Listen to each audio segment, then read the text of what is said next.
Hey everybody, welcome back to Trinity Dairy. Don't forget to like and share the video, leave a comment, subscribe if you haven't. You can also check us out on Facebook and Instagram. Today is October 24th, 2024. It's supposed to rain this afternoon, but then it's supposed to be pretty nice again the rest of the week.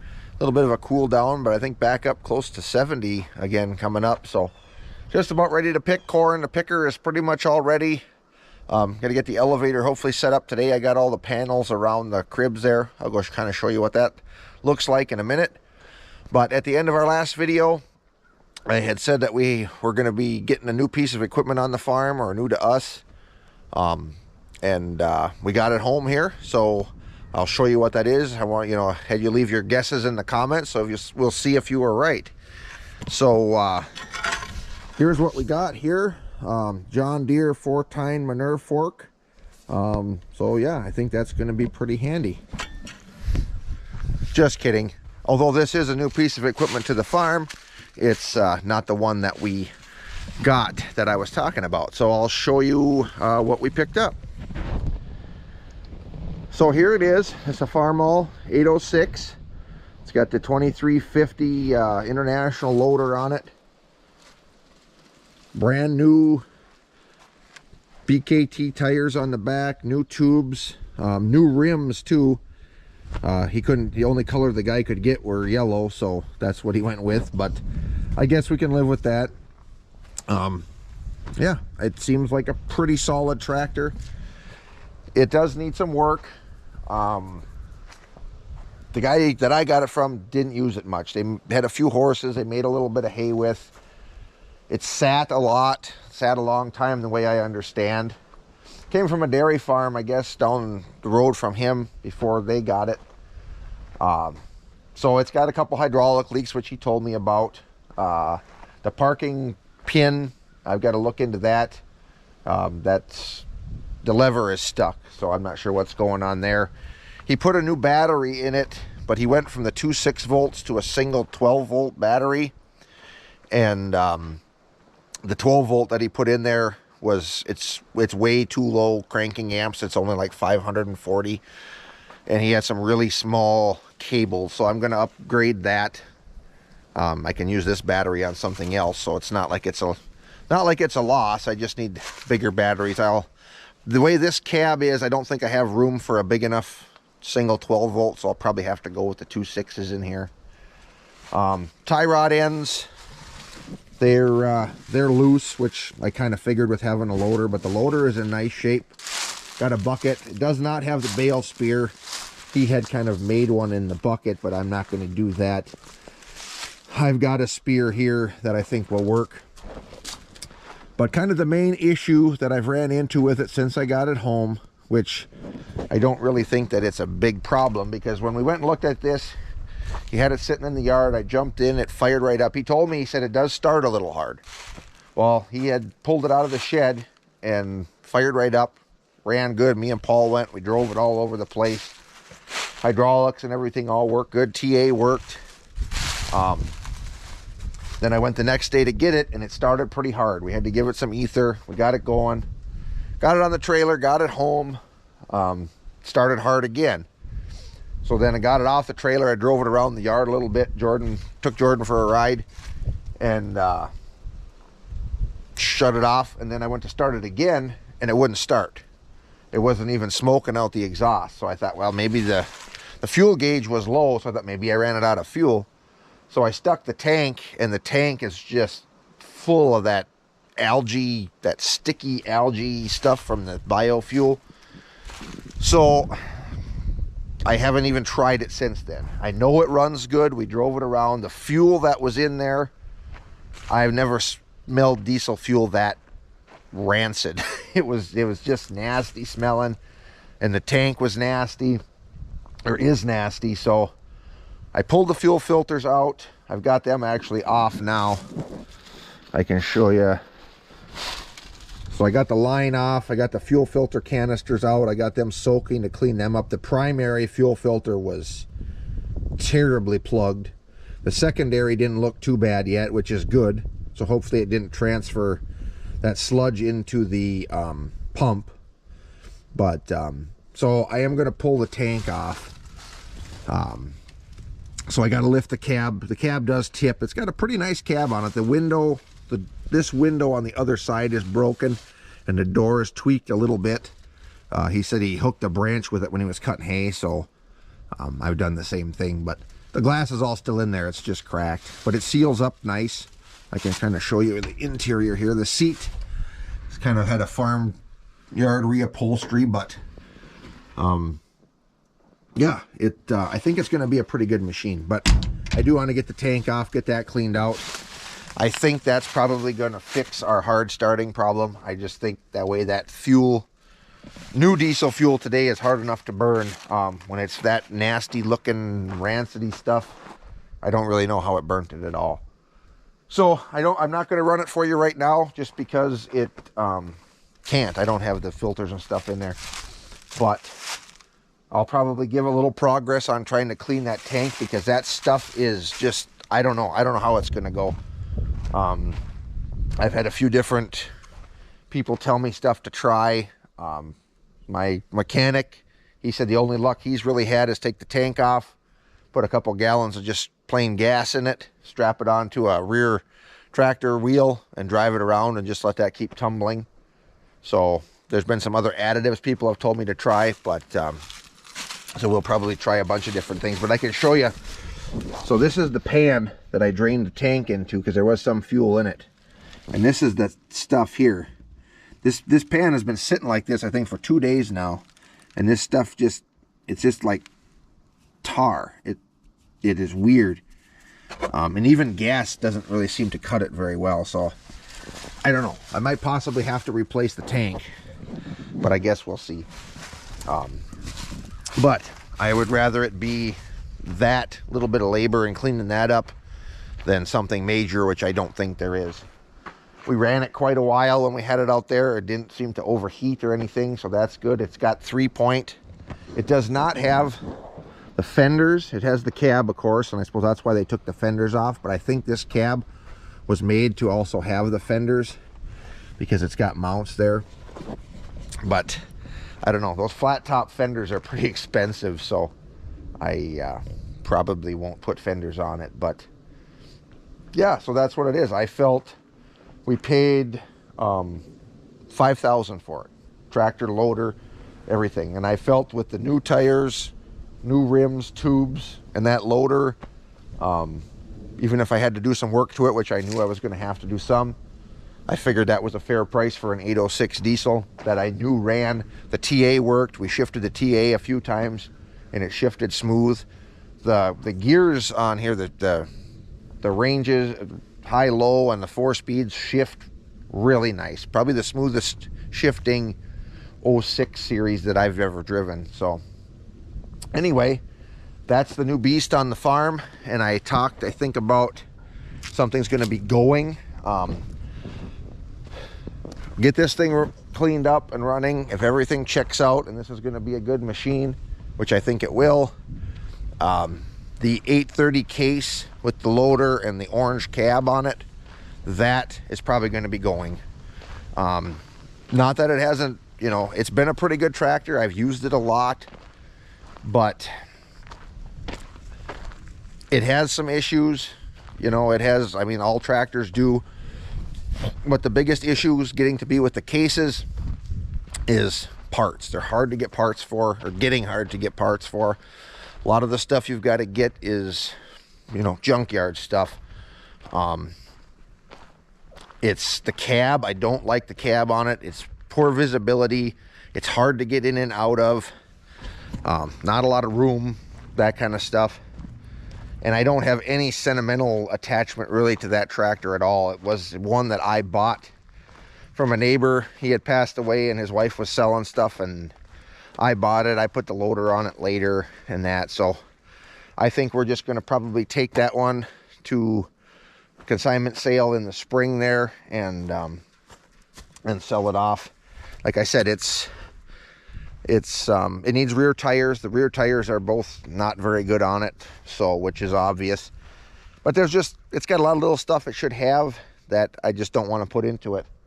And another reason is I would like to have a tractor another tractor around that's big enough to put on the silage bagger, and that 830 is just not quite big enough, or this 806 should be plenty for that. So, and a lot of other jobs that it would be good for. So that's the plan. That's going to be staying. The 830 with the orange cab and the loader is going to probably be going in the spring. So and that's that. So we'll follow this 806 along on its project, and once I get some stuff lifted up there and cleaned out, I can show you guys how that tank cleaning and stuff is going along. But anyway, another thing I'll show you. So this area here is where the old Case combine was. And my dad's been hauling hay home for me. I got a lot of hay, first crop, still sitting out in fields yet that we baled and had to move on to other stuff. So it's been sitting there, so it's time to get that home before winter finally decides to set in. And I don't know exactly what he's got here for bales, but there's actually a pretty good pile in this area. I don't know how well you can see here. It gets a little narrower at this end, and there's room for probably, I don't know, 2 more rows, maybe 3 more rows here. And there must be 60 bales here, maybe more. Maybe close to, probably when he's done, I bet you there should be over 80 here. So I think this is going to be a good spot. It's high and dry. It gets good wind blowing through here, and it's close. I don't have to try to plow way out to get at the hay for the winter. And this isn't dairy cow hay. This is going to be more dry cow heifer hay. This was some stuff that was cut really late, so it's got a lot of regrowth second crop in it, but it was a lot of the old first crop was still kind of mixed in there. So on to the corn cribs. Got my fencing all up. I still got a couple things to pick up inside the fencing, but I think this is going to work pretty well to keep, well, I know it'll keep the cows out. I'm kind of hoping it'll deter the deer too, but we'll see how that goes. The cribs, I got to get a ladder up here, get them opened up, but the boys got them cleaned out nice. And this one here, I've got one of the anchors at the bottom. I see the chain came off, so I got to anchor that back down, but they should be ready to go. I'm hoping the elevator will fit here and not hit the panels. I think so, but if they do, I guess I can move the panels in a little farther. But yeah, so things are moving along. The corn, I think, is definitely ready to go in the crib, so that'll be good. Hopefully maybe tomorrow. Tomorrow's Friday. We might even get some in there yet tomorrow. I don't think I will today. I got to get the elevator ready and set up and stuff, but yeah, so we will come back when we either get some progress on that tractor or we get some corn going in the crib. Hey everybody, welcome back. It's a couple days later. I've been working on the 806. Got the tank pulled out of there. So got the filter housings pulled off, cleaned out. New filters in them. I got new hoses to go from between the filters and then from the secondary filter to the pump. So those will all be brand new. The line from the tank to the filters. I'm trying to get that cleaned out good. If I can't, I'll have to replace that one too. I'm hoping all the injector lines, I know they've got old fuel in them, but the secondary filter was actually pretty clean. So I'm hoping that none of that sludgy stuff made it into them, because I don't really want to take all them off. And it ran good. When it ran really good. So just got to get the tank clean. I got that sitting with some gas in it now, soaking. So I got to kind of stir that around, see if I can get that broke loose and flushed out, and get everything back together. Probably put some of that like fungicide stuff in there to kill that stuff and try to get it loose. It's probably gonna, I'll probably have to change filters on it pretty regular for a little while till we get some of that worked out of there, I'm sure. But anyway, so that's what's going on with that. So it's kind of ripped apart right now, but today we are going to go out and pick some corn. Paul's here. I got the elevator set up yesterday. The uni's ready. He just got the tires checked on the wagon, so they're ready. So let's go do some picking.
Well, got most of the end rows off. I just wanted to check and see how this thing was doing.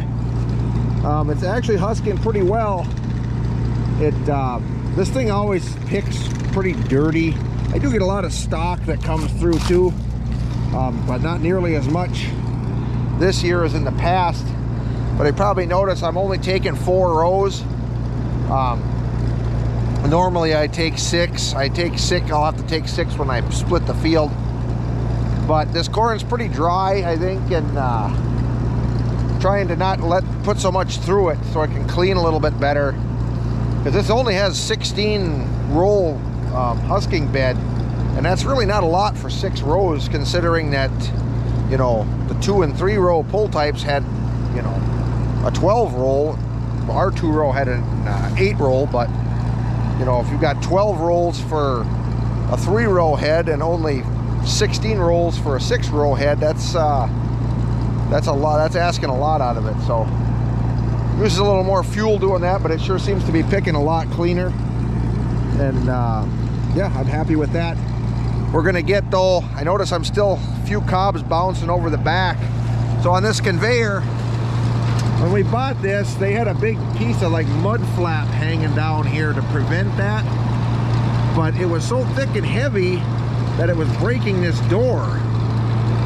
So I took it off of there, but we're gonna have to put something back on because it's too hard to, most of them fall straight down, but that conveyor runs so fast, and it's hydraulic driven, but it seems like I can't really regulate it. It's either all or nothing. So Paul thought he had some belting at home that would work on there, so we're gonna probably put that on there so we're not launching them over the back. But anyway, I'm gonna keep going here and see if I can finish off this wagon anyway.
Well, there's load number 1 in. I think it's plenty dry.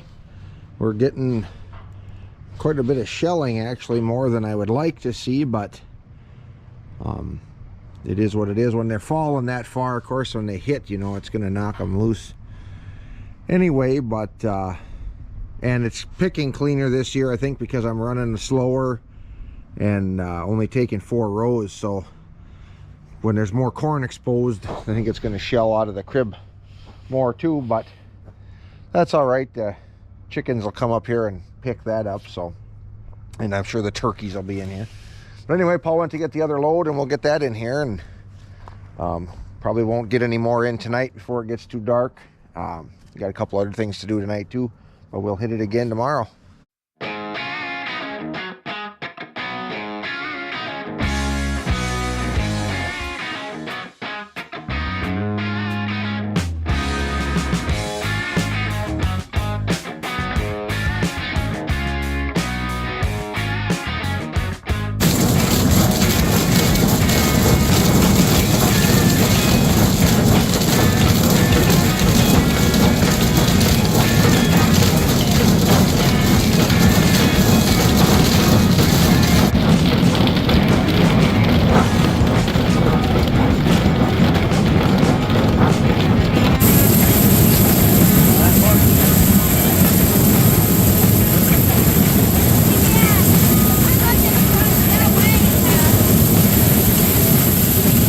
Well, there's 2 loads in there. They weren't completely full, but I'm not pushing it too much. We're close to home, so if they're a little less than full, that's all right. It beats having to get out and push the load around. So anyway, we're probably going to wrap this video up. We'll have plenty more to come because we got a lot of corn to harvest yet, and some stock chopping. I know some of you have asked if I'm going to bale the stalks or what we're going to do with them. I'd like to, but there seems to be quite a bit of moisture left in these stalks yet, at least the ones we're on now. And it looks like maybe this really nice weather is about done. Some rain, possibly a little snow coming, colder temperatures. So I don't know if we are going to get the weather to get corn stalks dry enough to bale. If not, we just chop them back down and they'll get plowed down in the spring. But anyway, we will see you in the next one. So I want to thank everybody for watching and hope you enjoyed the video.